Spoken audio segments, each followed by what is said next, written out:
Ez hori bakarrik. GAF lehenengo egunetik gure greba oztopatzen ibili da.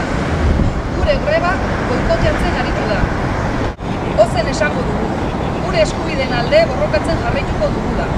Eta etorri diren bi enpresekin negoziazio mailak ireki eta akordio bat sinatu arte borrokatzen